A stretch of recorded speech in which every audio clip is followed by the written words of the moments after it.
For 20 years, I had been the chief engineer of David Thornton's life, and tonight, at the celebration of our 2-decade-long lie, he was about to march straight into the ruins of the fortress he thought he'd built. The grand ballroom of the Atherton Hotel was a symphony of manufactured perfection. 1,000 crystal droplets in the chandelier refracted light across 200 of our closest friends, business associates, and obliging family. The air was thick with the clinking of champagne flutes, the murmur of curated conversations, and the saccharine notes of a jazz quartet. It was a monument to our success, a gleaming edifice constructed on a foundation I had poured, brick by exhausting brick. At 45, Isabella Izzy Vance Thornton had mastered the art of being a placid lake still on the surface, impossibly deep and turbulent beneath. My gown, a river of emerald silk, was my armor. I stood apart, a silent sentinel surveying the kingdom I was about to burn to the ground. My husband, David, at 50, was the sparkling center of the universe he believed he had created. His hair was still thick, thanks to a talented colorist, and his tuxedo was tailored to hide the softness that expensive scotch and complacency had brought to his middle. He was by the bar, holding court, his laugh a little too loud, a little too performative. He caught my eye across the room and flashed me a smile. It was the same smile he'd given me the day he'd presented the business plan I'd written for him to the board, claiming it as his own brainchild. It was the smile of a man who had mistaken the map for the territory, the actor for the playwright. My phone, a slim, black slate in my clutch, vibrated once. A single word from a blocked number. Clear. The final piece was in place. The ice in my veins turned to fire. My best friend since college, Chloe, materialized at my side, her brow a roadmap of concern. He's been jittery all night, pacing near the terrace. Is he sick? He's in perfect health, I said. My voice a low, calm ripple in the noisy sea. He's just preparing for his big moment. She didn't understand. How could she? The world saw Izzy, the quiet, supportive wife, the mathematical savant who'd inexplicably stepped back from a meteoric career in high finance to nurture David's ambitions. They saw the woman who organized charity galas and chose the perfect wine for dinner. They didn't see the strategist who had taken David's floundering, mid-tier real estate firm, Thornton Holdings, and through a decade of sleepless nights and ruthless, behind-the-scenes deals, forged it into a regional powerhouse. I met David Thornton when I was a 25-year-old associate at a private equity firm. All sharp elbows and sharper intellect. He was 30, brimming with a boyish charm that was entirely at odds with his ambitious eyes. He'd come to pitch his small real estate firm, and while his numbers were shaky, his vision was electric. He saw buildings not as structures, but as possibilities. I saw in him a raw force I could shape, a passion I craved. My world was all cold numbers and sterile projections. His was warm, tangible, and alive.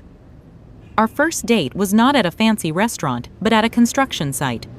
He held my hand as we walked across dusty concrete slabs, the skeletal girders of a future office building reaching for the sky. "Look at it, Izzy," he'd said, his voice full of awe.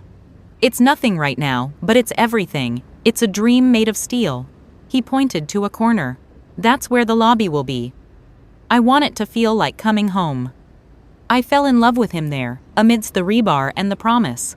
I fell in love with the man who saw cathedrals in blueprints. For our first anniversary, he gave me a tiny, potted jade plant. "It's like us, he said, his arms wrapped around me from behind.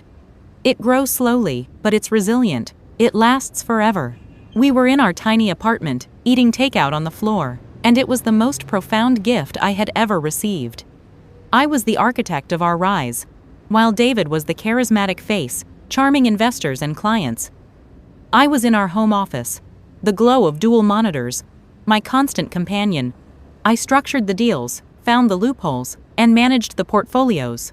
I was the one who stayed up until 3 a.m. to save the acquisition of the Atherton property itself, the very hotel we now stood in. I was pregnant with our daughter, Sarah, at the time. My feet swollen, my back aching. But I crunched the numbers until they sang. When the deal closed, David brought me a single rose. "My genius," he whispered, kissing my forehead. I couldn't do any of this without you. And I believed him. The first crack appeared not with Sasha, but with a forgotten anniversary. Our 15th. I had booked a weekend at a quiet inn, a nostalgic echo of our early days. He canceled at the last minute, a client emergency. I ate dinner alone, looking at the jade plant on the windowsill, now large and thriving. It was the first time I felt a chill in the foundation of our life. The excuses became more frequent. Late nights at the office, weekend strategy sessions. The passion in his eyes, once reserved for me and his dreams, was now directed at his phone, lighting up with notifications from Sasha. The discovery wasn't dramatic. It was a Tuesday. He'd left his iPad synced to his messages on the kitchen counter. A bubble popped up from Sasha. "Can't wait to see you tonight. This secret thing is killing me." The world didn't shatter. It simply shifted. The colors drained from our home. The jade plant on the windowsill seemed to wilt before my eyes. The man who had built a cathedral of dreams with me was now sneaking around in the basement. That night, I didn't confront him. I went to my daughter's room, our brilliant, kind, 16-year-old Sarah, who had his eyes and my heart. I watched her sleep, and I made a promise. He would not take one more thing from me. Not my home, not my company, not my dignity. The quiet wife vanished. The strategist took her place. I hired a discreet, ex-military private investigator. I needed proof, not for a divorce, but for a war. The pictures came. David and Sasha, young enough to be his daughter, leaving a boutique hotel, laughing, his hand on the small of her back, a gesture that had once been mine. Then, the financial trail. I dove into the company books, the very systems I had built, and there it was. Not just dinners and gifts, but massive, systematic embezzlement. He was funneling money through dummy corporations, siphoning funds to pay for her apartment, her luxury car, her shopping sprees. He wasn't just betraying our marriage, he was betraying the very dream we had built together. He was stealing from our future, from Sarah's inheritance, to fund his midlife crisis. The love I had felt curdled into a cold, focused fury. He had turned our cathedral into a brothel and a fraud scene. For 6 months, I became a ghost in the machine of my own life. I smiled at breakfast. I listened to his stories about work. My work. I played the supportive wife while, with my PI and a trusted silent partner at the firm, I compiled a dossier of his crimes. I documented every fraudulent transaction, every lie, every secret rendezvous. I copied keys, cloned his phone, and placed a tiny, undetectable tracker on his car. I was the architect of his ruin, and I built it in the shadows of the life we shared. I knew he was getting reckless. He was preparing to leave me. I saw the queries for large unilateral loans against the company. He was planning his exit, with my money. And then, the invitation for our 20th anniversary party was printed, and I knew. A man like David, so in love with his own narrative, wouldn't just leave. He would stage a drama. He would want an audience. So, I decided to give him one. The band's melody faded into a respectful hum. The event coordinator, Julian, tapped the microphone. "Ladies and gentlemen, David Thornton would like to share a few words." David strode to the center of the dance floor, the microphone looking like a scepter in his hand. My heart settled into a steady, glacial rhythm. "Thank you. 20 years," he boomed. He went through his speech, the clichés about partnership feeling like a desecration. His eyes kept flicking to table 7, to Sasha, in her fire engine red dress. "A real marriage is built on truth," he said, his tone shifting. "Izzy, you have been the rock of my life. You've built this empire for us." The pause was a knife. But a rock can also be an anchor. The silence was absolute.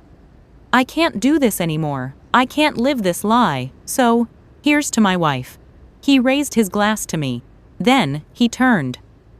"And to the woman who has shown me what true, passionate happiness really is."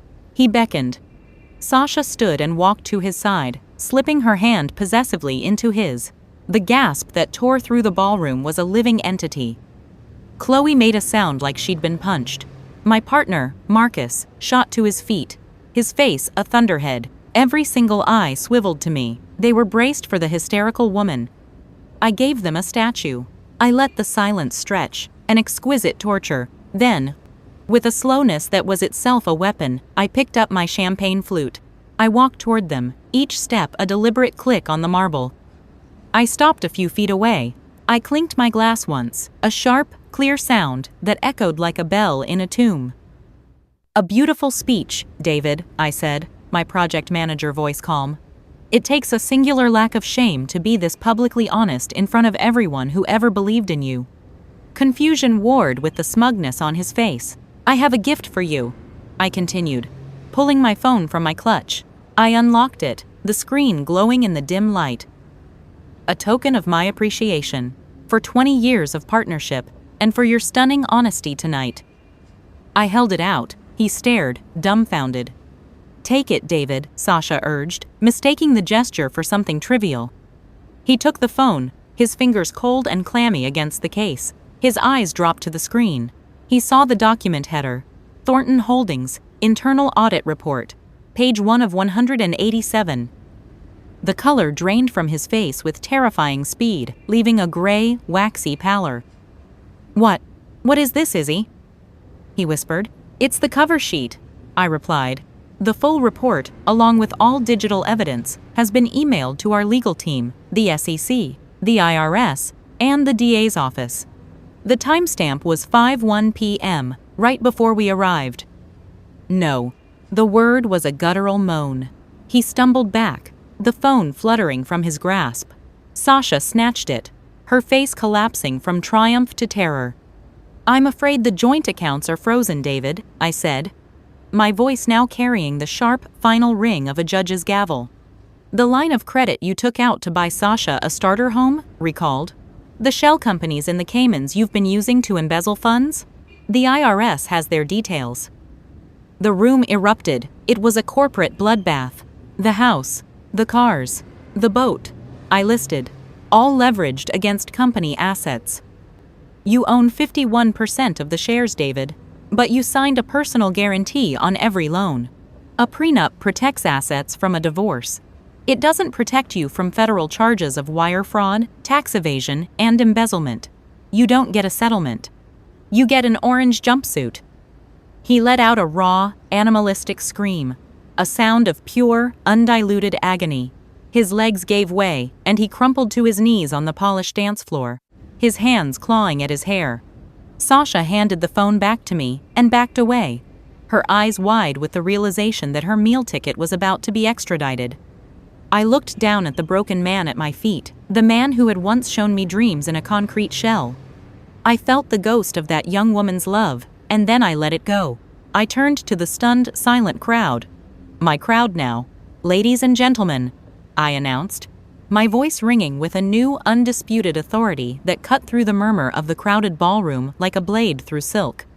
The room, alive just moments ago with the clink of champagne glasses and the low hum of polite conversation, fell into a stunned silence. My soon-to-be ex-husband David, frozen at the head table, his face draining of color as if he'd seen a ghost from his own deceitful past. The celebration is concluded. For some of you, the real work begins at 8 a.m. tomorrow. My office will be open. Marcus, please secure all company servers and physical files. The authorities will be needing them. Every email, every transaction, every hidden ledger that thought it was safe in the shadows. I did not look back at the gasps that rippled through the crowd, the whispers starting like a wave building from the back of the room. Instead, I turned on my heel, the cool marble floor echoing under my stiletto heels. My head held high as I walked through the parted crowd. Chloe fell into step beside me almost immediately, her loyal presence a comforting anchor in the chaos. She slipped her arm through mine, her grip firm and reassuring. Her own dress, a sleek black number that hugged her athletic frame, rustling softly as we moved in sync. "Jesus, Izzy," she breathed, her voice a mix of awe and exhilaration, a grin of savage, loyal glee spreading across her face, her blue eyes sparkling with the thrill of the takedown we'd planned for months. "You buried him." "He didn't just betray me, Chloe," I said, my eyes fixed forward on the heavy brass doors ahead, the polished metal reflecting our approaching figures like a mirror to my transformed self. He betrayed the dream, the late nights, the risks we took together, the promises we made under those scaffolding lights. He sold it all for a quick payout and a younger model, and for that, there is no forgiveness, no redemption, no second chance. As we pushed through the heavy brass doors, the cool evening breeze rushed in, carrying the distant honk of taxis and the murmur of the city street below. The sound of David's broken sobs, raw and guttural, was swallowed by the closing door behind us, muffled like a distant echo from a life I was leaving behind. The siege was over. The endless board meetings where he'd undermined me, the secret deals he'd cut in the shadows, the affair he'd hidden in plain sight. The fortress he'd built on lies was dust, crumbling under the weight of the truth I'd unearthed. With Chloe's help, financial records, emails, witness statements, all compiled in a dossier now in the authorities' hands. And I, Isabella Vance Thornton, was no longer the silent partner, the overlooked wife who'd poured her soul into the company while he took the credit. I was the sole surviving monarch. My kingdom, though, scarred by battles and betrayals, finally and truly my own. The jade plant was still at home, on the windowsill in my study, its leaves glossy and resilient despite the neglect during those chaotic months. It had lasted through the storms, just like I had. And now, free from the chains of deception, I would continue to grow, taller and stronger, roots deep in the soil of my reclaimed life.